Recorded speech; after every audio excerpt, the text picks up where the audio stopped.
আমাদের সাথে আছে সিনিয়র সাংবাদিক, দৈনিক মানবজমিন পত্রিকার প্রধান সম্পাদক মতিউর রহমান চৌধুরী। আমরা বর্তমান প্রেক্ষাপটে সাংবাদিকতা এবং সমসাময়িক বিভিন্ন বিষয় নিয়ে আমরা মতিউর রহমান চৌধুরীর সাথে কথা বলবো। ভাই, আপনাকে অসংখ্য ধন্যবাদ আপনার মূল্যবান সময় আমাদেরকে দেওয়ার জন্য।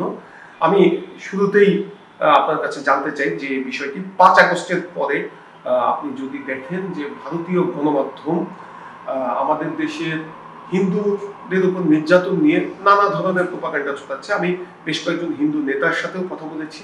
তারা বলছেন যে কিছু জায়গায় নিপীড়নের ঘটনা ঘটেছে, কিন্তু সেটি ধর্মীয় কারণে না, বেশিরভাগই হচ্ছে রাজনৈতিক কারণে। ভাই, আপনি তো একজন সিনিয়র সাংবাদিক এবং বাংলাদেশের বলা যায় যে আপনার অনুসন্ধানী সাংবাদিকও আপনি একজন। আপনার কি মন্তব্য? আপনি কি মনে করেন যে তারা যে প্রোপাগান্ডা সাংবাদিকতা করছে এটি আসলে কেমন ব্যাপারটা? ধন্যবাদ। কেন হচ্ছে? সরি ভাই, এটা অত্যন্ত দুর্ভাগ্যজনক ঘটনা। ভারতীয় মিডিয়ার কাছ থেকে আমরা এটা আশা করি না। ডিসইনফরমেশন, মিসইনফরমেশন প্রচুর বিস্তর ভারতীয় মিডিয়া ছেয়ে গেছে। একদম সোশ্যাল মিডিয়া তো আছেই, এমনকি প্রিন্ট মিডিয়া। ভারতীয় প্রিন্ট মিডিয়া নিয়ে কিন্তু একসময় গর্ব করা যেত। বলা হতো যে এই উপমহাদেশে তারাই রিয়েল সাংবাদিকতা করছে। 80 দশক বা এর আগে যখন আমাদের হাত বা বাঁধা ছিল তখন এই অবস্থা ছিল। কিন্তু এই ক্রমেই দেখছি যে এটা ভারতীয় মিডিয়ার নামের আগে একটা বিশেষণ যুগ হয়েছে গদি মিডিয়া। শাসকদের খুশি করার জন্য এই মিডিয়া কাজ করছে। এই 5ই আগস্টের পরে যা ঘটেছে বা ঘটছে তাকে কেন্দ্র করে ভারতীয় মিডিয়ায় যে অপপ্রচার চলছে তা দুই দেশের সম্পর্কে কিন্তু মারাত্মক প্রভাব ফেলেছে। টানাপোড়েন চলছে, একটা অস্বস্তি কাজ করছে, তিক্ততা আরও বাড়ছে। দুদেশের সম্পর্ক যদি আমরা চাই তাহলে কিন্তু ভারতীয় মিডিয়া একতরফাভাবে যে প্রচারণা চালাচ্ছে তাতে কিন্তু বাংলাদেশ দুই দেশের সম্পর্ক মারাত্মকভাবে ক্ষতিগ্রস্ত হবে, যেটা আমরা কেউই চাই না। এটা তো সাধারণভাবে বলা হয় বন্ধু বদলানো যায় কিন্তু প্রতিবেশী বদলানো যায় না। ভারত যেহেতু আমাদের কাছেই আছে, তাদের সাথে আমাদের সুসম্পর্ক রাখতে হবে। আমরাও চাই সুসম্পর্ক থাকুক। বাংলাদেশি মিডিয়া এতটা দায়িত্ব জ্ঞানহীন আচরণ করছে না।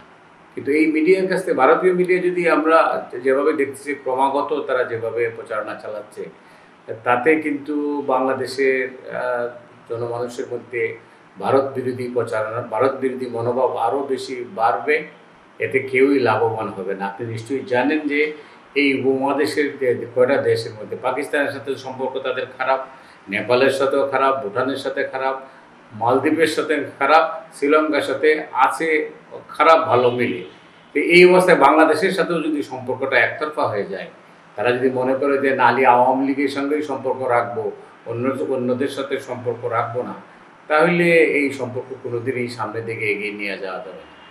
এই হচ্ছে বাংলাদেশ বর্তমান অবস্থাটা। আর এইটা হয় কি, এই যে কলকাতায় বা অন্য জায়গায় যেভাবে মমতা ব্যানার্জি যে মন্তব্যটা করলেন যে বাংলাদেশে শান্তিরক্ষী পাঠানোর প্রয়োজন করেছে এবং তিনি ভারতের প্রধানমন্ত্রী নরেন্দ্র মোদীকে অনুরোধ করেছেন যাতে বাংলাদেশে শান্তিরক্ষীর জন্য জাতিসংঘের কাছে তিনি অ্যাপিল করেন।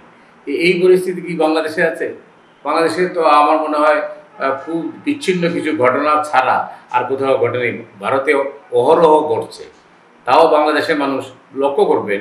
সবচেয়ে বেশি উল্লেখযোগ্য ঘটনা হচ্ছে যে একজন আইনজীবী চট্টগ্রামে খুন হলেন, পিটিয়ে তাকে হত্যা করা হলো।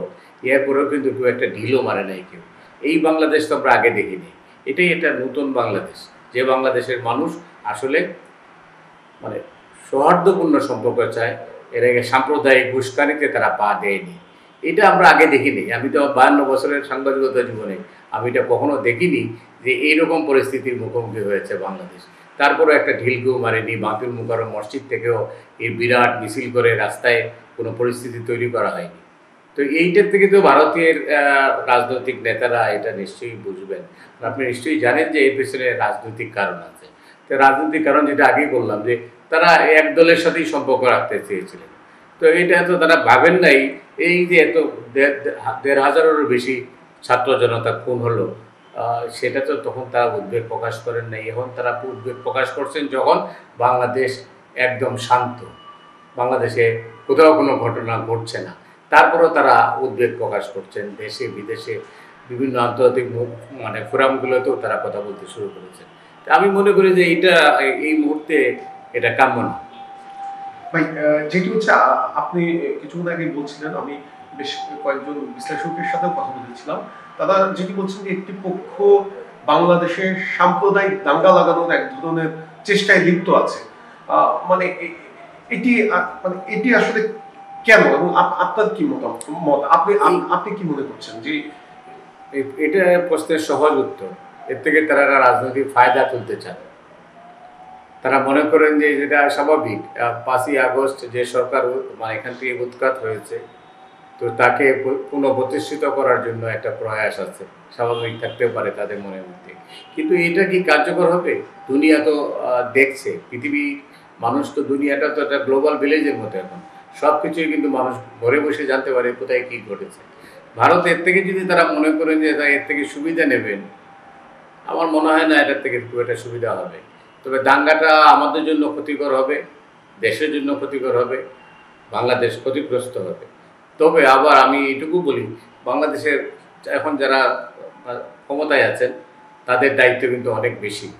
মানুষকে কিন্তু সজাগ রাখতে হবে, মানুষের কথা বলতে হবে, মানুষকে জানাতে হবে কোথায় কী ঘটেছে। কিন্তু সরকারি মহল থেকে যেটুকু সোচ্চার হওয়ার কথা সেটা আমরা দেখছি না। আমি এই প্রসঙ্গটা নিয়ে একটু আপনার কাছে জানতে চাবো যে আপনি ডিপ্লোম্যাটিক সেক্টরে আপনার প্রচুর অনুসন্ধানী প্রতিবেদন আছে এবং আপনি এখনো আপনি রিপোর্ট লিখে যান। তো এই যে ভারত বাংলাদেশের যে ডিপ্লোম্যাটিক রিলেশন, এখন তো এক ধরনের টানাপোড়েনে যাচ্ছে, বিভিন্ন আন্তর্জাতিক গণমাধ্যমেও সেগুলো আসছে। এখান থেকে বের হওয়ার উপায়টা কি? মানে মানে দুই দেশের কি ভূমিকা থাকা উচিত? অথবা ভারত তো অনেকটাই দেখা যাচ্ছে যে 5 আগস্টের পর থেকে তারা একদমই মানে বলা চলে যে বিভিন্ন প্রোপাগান্ডার উপরে ভিত্তি করে তারা নানা ধরনের স্টেটমেন্ট দিচ্ছে। চিন্ময় প্রভুকে আটককে কেন্দ্র করে ভারতের পররাষ্ট্র মন্ত্রণালয় থেকেও স্টেটমেন্ট দেওয়া হচ্ছে। আপনি কি মনে করছেন এই বিষয়গুলো নিয়ে? ভারত বাংলাদেশ সম্পর্ক যদি আপনি মূল্যায়ন করেন, তাহলে 75 সনের 15ই আগস্টের পরিবর্তনের পর এইরকম একটা হিমশীতল সম্পর্ক হয়েছিল। তখন কিন্তু সীমান্তে অনেক ঘটনা ঘটত, অনেক লোক মারা গিয়েছে সীমান্তে। দেশের ভিতরেও ওই সময় একটা বঙ্গভূমি আন্দোলন শুরু হয়েছিল, যেটা পরবর্তীকালে সেটা টিকেনি। আর ধীরে ধীরে সম্পর্কটা আস্তে আস্তে আস্তে আস্তে ভালো হয়েছে, কখনো খারাপ কখনো ভালো, এরকমই। এটা নির্ভর করে রাজনৈতিক নেতৃত্বের উপর। ভারত কী চাইছে, আমরা কি চাইছি, দুই দেশের মধ্যে আলাপ আলোচনা। যে কোনো দেশে যুদ্ধ যদি বাধে, সেই যুদ্ধের সমাপ্তি ঘটে আলাপ আলোচনার মাধ্যমে, সংলাপ। এখানে তো আলাপ আলোচনা হচ্ছে না। আমার মনে হয় ভারতের পররাষ্ট্র সচিব আসার কথা, যদি উনি আসেন তাহলে হয়তো একটা ডায়লগ ওপেন হবে, তাহলে আমরা আমাদের অবস্থানটা বলতে পারবো, তারা তাদের অবস্থানটা বলতে পারবেন। আলাপ আলোচনা ছাড়া এই পরিস্থিতি থেকে বের হয়ে আসার কোনো সম্ভাবনা আমি দেখছি না।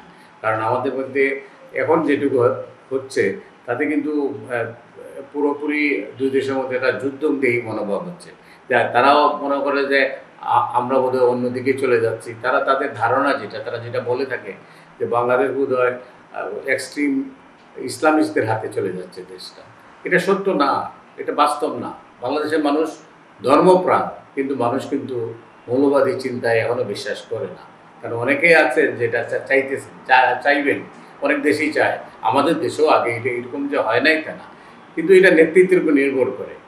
নরেন্দ্র মোদী ভারতের প্রধানমন্ত্রী, উনি যদি মনে করেন যে বাংলাদেশের সাথে সুসম্পর্ক চাইবেন, তাহলে আলাপ আলোচনার মধ্যে টেবিলে আসতে হবে। টেবিল ছাড়া তো এই আলোচনার কোনো সম্ভাবনা নেই। যুদ্ধ করে সমাধান হবে না, হয়ও নেই। আর বাংলাদেশের সাথে, বাংলাদেশ তো কোনোদিন তাদের সাথে যুদ্ধও করতে চায় না, যুদ্ধ করার মতো অবস্থাও আমাদের নেই। কিন্তু মানুষের মধ্যে একটা ইউনিটি আমি লক্ষ্য করেছি। ইভেন যারা আওয়ামী লীগ করে তারাও কিন্তু চান না যে এইরকম একটা পরিস্থিতি তৈরি হোক দুই দেশের মধ্যে। হ্যাঁ, তাদের লাইকিং ডিসলাইকিং থাকতেই পারে, তারা হয়তো একটা দলকে বিশ্বাস করেন বা এটা পছন্দ করেন, বিশেষ পছন্দ করেন, বিশেষ সুবিধা তারা পেয়েছে। কিন্তু বারবার এইটা তো চিন্তা করতে হবে যে বাংলাদেশ তো বদলে গেছে, এখন তো নতুন এক বাংলাদেশ। এটা তো বললাম তো একটু আগে যে মানুষ আসলে ওই ধর্মীয় চিন্তার থেকে রাষ্ট্র চালানোর চিন্তা এই মুহূর্তে অনুপস্থিত। তো সেই কারণে আমার মনে হয় ভারতীয়, আমার যেটা অ্যাপিল থাকবে, ভারতীয় রাজনৈতিক নেতৃবৃন্দ তারা যত তাড়াতাড়ি বুঝবেন বিষয়টা বাস্তব অবস্থাটা, বাংলাদেশে কী ঘটছে না ঘটছে আপনিও জানেন আমি জানি, তারাও না জানার কোনো কারণ নেই। এর পেছনে যদি বিশেষ কোনো রাজনৈতিক কারণ থাকতে থাকে তাইলে এটা আলোচনার টেবিলেই বসেই তারা সিদ্ধান্ত নিতে পারেন। কিন্তু না হলে কিন্তু এই যে মনে করেন আজকে এইমাত্র আমি খবরটা দেখলাম যে কলকাতার হোটেল না বা ত্রিপুরার হোটেলগুলো বাংলাদেশের জন্য বন্ধ। তাদের লাভ কার মানে খুব বেশি ক্ষতি কি বাংলাদেশের? বাংলাদেশের থেকে বেশি ক্ষতি তাদের। কলকাতার হোটেলগুলো বন্ধ হয়ে যাচ্ছে, কলকাতায় হাসপাতালগুলোও কিন্তু শূন্য হচ্ছে, লোকজন বেড খালি আছে, আজকেই খবর আসছে। তো এই পরিস্থিতিতে তাদেরও ক্ষতি হচ্ছে, তো বাংলাদেশের ক্ষতি তাদেরও ক্ষতি। তো এই দুই ক্ষতির মধ্যে দিয়ে আমার মনে হয় না দুই দেশের সম্পর্ক উন্নয়ন হবে। এই মুহূর্তে আমি মনে করি যে আলোচনার টেবিলে তাদেরকে আসতেই হবে। আর আমরাও সমস্যার সংকট থেকে বেরিয়ে আসা আমাদেরও পথ খুঁজতে হবে, আমাদেরকেও অনেকটা ওই দৃষ্টিভঙ্গি নিয়েই কাজ করতে হবে যে ভারত আমাদের বন্ধু, আমাদের শত্রু নয়। একটু সাংবাদিকতার প্রসঙ্গে আসি। গত 16 বছরের, মানে আমি যদি একটু প্রশ্নই করি যে গত 16 বছরের সাংবাদিকতা সময়টা আপনি কেমন কাটিয়েছেন? আমরা দেখেছি যে আপনি কয়েকবার দেশ ছাড়তেও আপনি বাধ্য হয়েছেন। কেমন ছিল অভিজ্ঞতা? বিচিত্র অভিজ্ঞতা। বিচিত্র বলছি এই কারণে, যেটা আমি কখনো করিনি, কল্পনা করিনি। আর একবার 8 মাস বাইরে ছিলাম, দেশে ফিরতে পারিনি। এয়ারপোর্টেই আমাকে ঝামেলা করেছিল এবং আমাকে আসতে বারণ করা হয়েছিল। 8 মাস থাকলাম লন্ডনে। এবার যেটা হলো 2রা আগস্ট আমাকে দেশ ছাড়তে হলো, 5 তারিখে বিপ্লব হলো, এরপরে আমি এসেছি। যাই হোক, লেখা, বহু লেখা আমাকে কিল করতে হয়েছে, বহু লেখার জন্য ঝামেলা হয়েছে, বিজ্ঞাপন বন্ধ করে দিয়েছে, রাষ্ট্রীয় কোনো অনুষ্ঠানে আমাকে আমন্ত্রণ জানানো হয় নাই। বলতে পারেন একঘরে ছিলাম, কিন্তু সাংবাদিকতার থেকে ওই নীতি আদর্শ থেকে সরে যায়নি। অনেক চাপ, অনেকভাবে আমাকে হুমকি দেওয়া হয়েছে। মাঝখানে ডিজিটাল সিকিউরিটি আইনে মামলা হলো, এখনও মামলাটা শেষ হয়েছে অবশ্য। তো সব মিলিয়ে একটা পরিস্থিতি হয়েছে। টেলিভিশন টক শো করতাম আমি বাংলা বিষয়ে, ফ্রন্টলাইন, আমার কারণে বন্ধ করে দিল। কোনো মানে কি অন্য কেউ চালাতেও পারেননি, 9 বছর বন্ধ ছিল।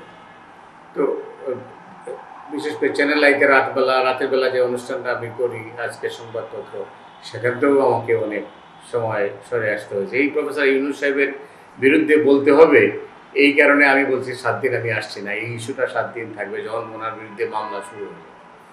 এটা অনেক পার্ট অফ লাইফ, এটা আমি মনে করি যে ঠিকই আছে। কিন্তু প্রশ্নটা হচ্ছে এই যে একটা কাগজকে বন্ধ করে দেওয়ার প্রয়াস, একজন সাংবাদিকের গতিরোধ করা, এটা স্বাধীন সংবাদপত্র বা স্বাধীন সাংবাদিকতার নীতিমালার পরিণতি। কিন্তু এখানে হয়েছে এটা। আর আমার দুর্ভাগ্য হচ্ছে যে এটার জন্য আমাদের সাংবাদিক বন্ধুরা বা আমরা কম দায়ী না। এই কারণে বলছি, আমরা সরকারকে কাছ থেকে সুবিধা নেওয়ার জন্য আমরা এখনও কাজ নাই যা করি নাই, যেটা আমরা এখন টের পাচ্ছি।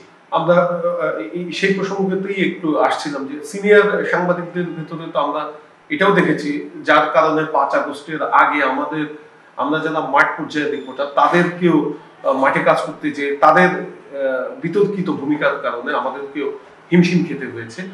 তো স্বাভাবিকভাবে আমি যদি একটু আপনার কাছে জানতে চাই যে সেন্সরশিপ, এটা তো সরকার থেকেও একদিকে ছিল, সেখানে আমাদের যারা সিনিয়র অনেক সাংবাদিক ছিল তাদেরও তো অতি উৎসাহী মনোভাব ছিল বলে কি আপনি মনে করেন কি?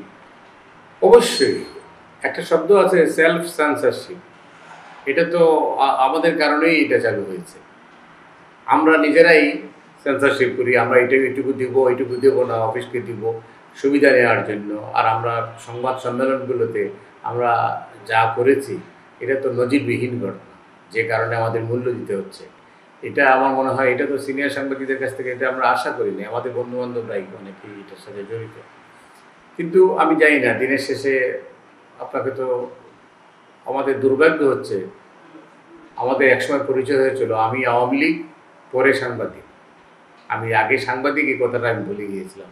একটা মানুষের মনের মধ্যে রাজনীতি থাকতে পারে, জহুর হোসেন চৌধুরী বলেন, মানিক মিয়া বলেন, নির্মল সেন বলেন, আহমেদ হুমায়ুন বলেন, এদের মনের মধ্যে, এদের পেটে রাজনীতি ছিল, কিন্তু তারা প্রকাশ করেন নাই। কিন্তু আমরা সবাই প্রকাশ করি, আমরা এমনভাবে করেছি যে আমি আগে আওয়ামী লীগ, পরে সাংবাদিক। এই অবস্থা থেকে মুক্তি না পেলে আসলে সাংবাদিকতা খুব চ্যালেঞ্জের মধ্যেই থাকবে এবং আছেও। এখনও যে পরিস্থিতি পুরোটা পাল্টে গেছে তা না, কিন্তু এখন কিন্তু সেলফ সেন্সরশিপ আছে। 5 আগস্টের পরের যে সাংবাদিকতার পরিবেশ, সেটিকে আপনি কিভাবে মূল্যায়ন করবেন? মানে আগের থেকে কি কিছুটা স্বাধীনভাবে আমরা কাজ করতে পারছি? অনেকখানি পরিবর্তন হয়েছে, এতে কোনো সন্দেহ নেই। কিন্তু সব যে পাল্টে গেছে তা না, কিন্তু ওই তো বললাম একটু আগেই যে সেলফ সেন্সরশিপ আছে এখনো আমরা ঠিক করি যে কোনটা দিব কোনটা দিব না। এইটা নিজেদের মধ্যেই আমাদের এই অনেকটা দায়িত্ববোধ থেকেও আমরা করছি, আর অনেকটা আমরা পরিবেশ পরিস্থিতির উপর আমরা অনেকটা অসহায়। আমরা সম্প্রতি দেখলাম যে দুটি শীর্ষ জাতীয় দৈনিককে ঘিরে এবং সেই অফিসগুলোর সামনে নানা ধরনের অস্থিতিশীলতা। তো সেখান থেকে সরকারও ভূমিকা রেখেছে, সরকারও বলেছে যে গণমাধ্যমের উপরে কোনো আক্রমণ গ্রহণযোগ্য না। আপনার কি মতামত যে এইসব বিষয়ে আমাদেরকে কতখানি সতর্ক থাকা উচিত? না, এটা হয় কি, এটা অসুস্থ চিন্তার ফসল। এটা পত্রিকার অফিসের সামনে গরু জবাই করার মানে কি আনন্দ, আমি তো বুঝতে পারি না। এটাকে কি বার্তা দিচ্ছি আমরা? ওই সব থেকেই বার্তা দিচ্ছি যারা একটা মৌলবাদী চিন্তা অথবা সাম্প্রদায়িক উস্কানি আছে, এইরকম একটা কালার দেওয়ার জন্য। এটা না হলেই ভালো হতো। যাই হোক, থেমে গেছে, আমি মনে করি যে এটা ভালো। আর এটা মুক্ত সমাজে, মুক্ত সোসাইটিতে এইরকম হইতেই পারে, কারণ আমাদের তো হাত পা বাঁধা ছিল, আমরা কিছুই করতে পারতাম না। তো এখন তো দরজা খোলা, এখন আমরা অনেক কিছুতে একেবারেই যে হটকারিতা করছি না তাও না, কিন্তু আমরাও হটকারিতা করছি, কারণ এই সুযোগটা অবাধ স্বাধীনতার কারণে এসেছে। সাংবাদিকতা একটা লম্বা সময় ধরে একটা ক্রান্তিকাল পার করেছে, এখন কিছুটা আপনিও বলছিলেন যে কিছুটা পরিবর্তন আসছে। নিরপেক্ষ বলে তো মানে আলটিমেটলি নিরপেক্ষতার তো কোনো লিমিট নাই, এটা মানে চর্চার বিষয়। এবং শতভাগ নিরপেক্ষ বলে পৃথিবীতে কোনো গণমাধ্যম নেই। তারপরেও মানে আমাদের যে মানুষের কাছে আমাদের কিছুটা আস্থাহীনতা রয়েছে, সেই আস্থার জায়গায় আবার যেতে হলে আমাদের কি ভূমিকা থাকা উচিত? আমরা একজন সিনিয়র সাংবাদিক হিসেবে মনে করি সাদাকে সাদা বলতে হবে, কালোকে কালো বলতে হবে, আর সম্মিলিতভাবে এটা মোকাবেলা করতে হবে কোনো পরিস্থিতি তৈরি হলে। আমরা তো দলে বিভক্ত হয়ে পড়েছি। এই পরিস্থিতির থেকে যদি আমরা বের হতে না পারি, তাহলে যত চেষ্টাই হোক, আর সরকার একটা সময় যখন দেখবে যে একটার পর একটা যদি মিস ইনফরমেশন যেটা হয় সোশ্যাল মিডিয়াতে, ইদানিং যা হচ্ছে, আমার মনে হয় সোশ্যাল মিডিয়াতে একটু পরিবর্তন আসা দরকার। আর না হলে হবে কি, মানুষের মধ্যে একটা প্রতিক্রিয়া হচ্ছে অন্যরকম। মানুষ তো চায় যে এটা সঠিক খবর সঠিক সময়ে দেওয়ার জন্য। অনেক ভুলভ্রান্তি আমাদের মধ্যে আছে, এটা কিছুটা থাকবে, হঠাৎ করে রাতারাতি পরিবর্তন হয়ে যাবে, এটা আমি বিশ্বাস করি না। তবে এই সংবাদপত্রকে অথবা সোশ্যাল মিডিয়াকে অথবা সাংবাদিকতাকে যদি সঠিক পথে পরিচালিত করতে হয়, তাহলে আমাদেরকে আরও দায়িত্বশীল হতে হবে। আমাদের মধ্যে পরিবর্তন আসতে হবে। আর একটা জিনিস হচ্ছে যে রাজনীতি না থাকলে তাইলে কিন্তু সংবাদপত্র বলে না কোনোটাই স্বাধীনতা, বা সংবাদপত্র না থাকলে, যেটা আমি বলছি যে সংবাদ মাধ্যমের বিকশিত হওয়ার কোনো সুযোগ কম থাকে। এখন এই মুহূর্তে রাজনীতি নেই, রাজনীতি আসুক দেশে, আমার মনে হয় গণতান্ত্রিক চর্চাটা আরও বাড়বে। আমার বিশ্বাস, জানি না কী হবে, আমাদের অতীত অভিজ্ঞতা যদিও সুখকর নয়, এখন যে অবস্থায় আছে এটা একটা ভালো শুরুটা ভালো, শেষ কি হবে আমি জানি না। তবে আমি দেখে যেতে চাই যে আসলে এই দেশে একটা মুক্ত সংবাদ মাধ্যম চালু হয়েছে বা প্রতিষ্ঠিত হয়েছে, এটা আগামী দিনেও বহাল থাকবে এবং এটাই প্রতিষ্ঠিত হবে। ভাই, যেটা হচ্ছে গণমাধ্যম সংস্কারের জন্য কমিশন গঠন করা হয়েছে। আপনি যদি দেখেন গত 10-12 বছরে আমরা যদি বলি মেধাবীদের সাংবাদিকতায় আসার প্রবণতা অনেকটাই কমে গেছে। এটি আপনি আসলে আরো ভালো বলতে পারবেন। এর পেছনে অনেকগুলো কারণ রয়েছে। একটা তো আমাদের সাংবাদিকতা চাপ রয়েছে, সেই সঙ্গে বেতন ভাতা সংক্রান্ত নানা বিষয় রয়েছে। স্বাধীনতার এত বছর পরেও আমরা এটাকে ঠিক মানে পেশা হিসেবে গড়ে তুলতে পারিনি এখনো। মানে এটিকে আপনি কিভাবে দেখছেন? বেতন ভাতা, এটার মূল কারণ হচ্ছে শিল্পায়ন। এই দেশের এখন এই মুহূর্তে মানে শিল্প কারখানা বন্ধ হচ্ছে, ব্যবসা বাণিজ্য ঠিক মতো চলছে না। আইন শৃঙ্খলা পরিস্থিতির অবনতি ঘটেছে। সব মিলিয়ে যদি আপনি চিন্তা করেন যে কোনো ব্যবসায়ী গ্রুপ নতুন কেউ কিন্তু পত্রিকা বের করার জন্য বা কোনো টেলিভিশন চালু করার জন্য চেষ্টাও করছে না, বরং বন্ধ হয়ে যাচ্ছে। এটার মূল কারণ হচ্ছে সংকট হচ্ছে আর্থিক। আপনি জানেন যে 2 লক্ষ কোটি টাকা যদি পাচার হয়ে যায় এটা দেশ থেকে, তো সেই দেশে তো আর্থিক সংকট থাকবেই, টাকাটাই স্বাভাবিক, যেটা শ্বেতপত্রে যেটা বেরিয়ে আসছে। এখন যেটা আপনি বলছেন মেধাবীরা কেন আসছে না, এটা আমার নিজেরও প্রশ্ন। তবে মেধাবীরা আসছে না এই কারণে মেধাবীরা তো বেশিরভাগ ক্ষেত্রে বিদেশে চলে যাচ্ছে, 1। 2 নম্বর হচ্ছে যারা অন্য প্রাইভেট সার্ভিসে চলে যাচ্ছে যেখানে বেতন বেশি, তার পারিবারিক সংকট থাকলে, আর্থিক সংকট থাকলে তাকে সেই সুযোগটা নিতেই হবে। সিভিল সার্ভিসে যাওয়ার চেষ্টা করছে, পুলিশে যাওয়ার চেষ্টা করছে। আগে আমরা দেখেছি যে সাংবাদিকতায় ভালো ছেলেরা বা মানে অনেক ভালো রেজাল্ট করা ছেলেরা বা মেয়েরা আসতো, বেশি দিন টিকত না। এখন খুবই কম, উল্লেখ করার মতো না যে যারা আসে এই প্রফেশনে। ভাই এটাকে একটা সংকট তৈরি করবে না? কারণ আপনার যদি ইন্টেলেকচুয়াল লেভেল অথবা রাজনৈতিক বোঝাপড়া স্বচ্ছ না হয়, এটা যদি মোটা দাগে আমার বলতে হয়, তাইলে কিন্তু আমরা সংকটেই আছি। শুধু সাংবাদিকতায় না, সর্বক্ষেত্রেই কিন্তু আজকে মেধার সংকট। এই সংকট থাকলে একটা জাতি হিসাবে আমাদের সামনের দিকে কিভাবে আমরা এগিয়ে যাব আমি জানি না। রাজনীতি বলেন, রাজনীতিতে কারা আসছে? ভালো ছেলেরা রাজনীতিতে আসছে না, সাংবাদিকতায় আসছে না, সিভিল সার্ভিসে যাচ্ছে না, পুলিশে যাচ্ছে না, আর্মিতে যাচ্ছে না। তাহলে এই সংকট তো হবেই, হওয়াটাই স্বাভাবিক। তার কারণটা হলো আমরা ধরে রাখতে পারি নাই, পরিবেশ তৈরি করতে পারি নাই। আর এটার মূল কারণ হচ্ছে রাজনীতি।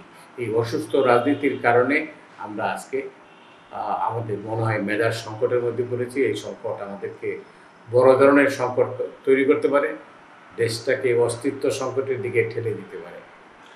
সবশেষ, গণমাধ্যম সংস্কারের জন্য আপনার কি পরামর্শ থাকবে?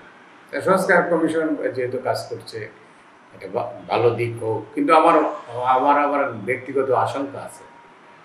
অতীতে আমি দেখেছি যে বাকশাল ঘটনার আগে এই ধরনের কমিশন হয় নাই ঠিক, বাট এটা কমিটি হয়েছিল, কমিটি রিপোর্ট দিয়েছিল। রিপোর্ট দেওয়ার পরে 4টা পত্রিকা ছাড়া বাকি সব পত্রিকা বন্ধ হয়েছিল। আমি নিজেও ভিকটিম ছিলাম, আমি পূর্ব দেশে কাজ করতাম, আমারও চাকরি চলে গিয়েছিল, আমি একটা গেজেটেড সরকারি চাকরি পেয়েছিলাম। যাই হোক, সেটা হচ্ছে যে এই কমিশন ভালো কাজ করবে আমার বিশ্বাস। কামাল আহমেদকে দায়িত্ব দেওয়া হয়েছে, আমি আশা করি যে একটা ভালো সুপারিশ আসবে। কিন্তু আমি আশঙ্কা প্রকাশ করি, আমি কায়মানবাদকে আমি এটা চাই যাতে তারা কোনো নিয়ন্ত্রণ না আসে সংবাদ মাধ্যমের উপরে, সেটাই আমি চাইব। আমি চাই মুক্ত সংবাদপত্র, সংবাদ স্বাধীনতা।